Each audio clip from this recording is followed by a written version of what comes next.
Nếu cần, bạn hãy xem phụ đề song ngữ bên dưới mô tả. Nhớ chủ động nói lặp lại to rõ nhé. Bắt đầu thôi. Nghiệp chướng. Karma.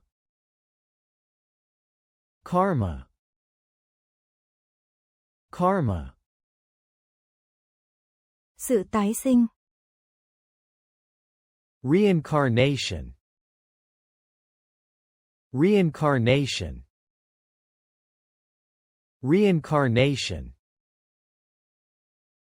Nicôđem.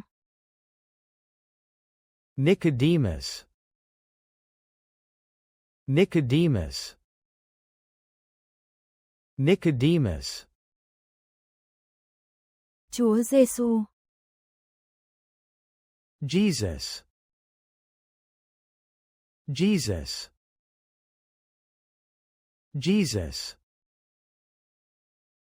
Luật nhân quả. Law of karma. Law of karma. Law of karma. Tuổi thọ của con người. Human lifespan. Human lifespan. Human lifespan. Sinh ra. Birth. Birth. Birth. Cái chết. Death. Death. Death.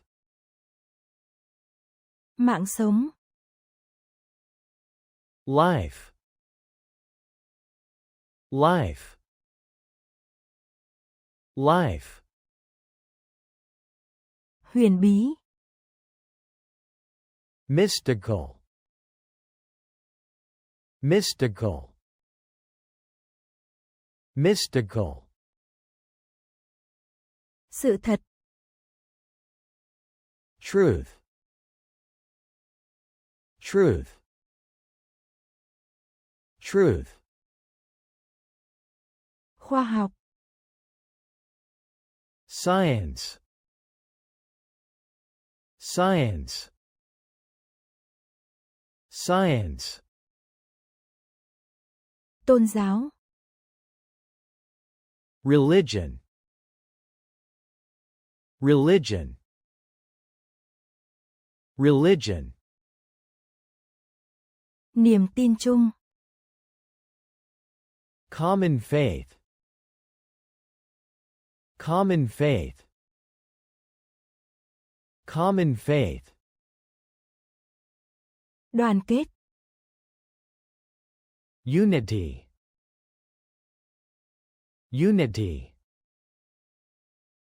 Unity. Đa dạng. Diversity. Diversity. Diversity. Yêu. Love. Love. Love. Lòng trắc ẩn. Compassion. Compassion. Compassion. Hòa vào. Peace.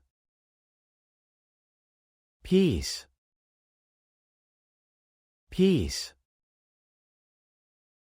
Sự tôn trọng. Respect. Respect. Respect. Hiểu biết. Understanding. Understanding. Understanding. Hòa hợp. Harmony. Harmony. Harmony. Sự giác ngộ. Enlightenment. Enlightenment.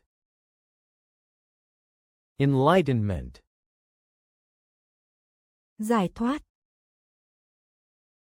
liberation, liberation, liberation,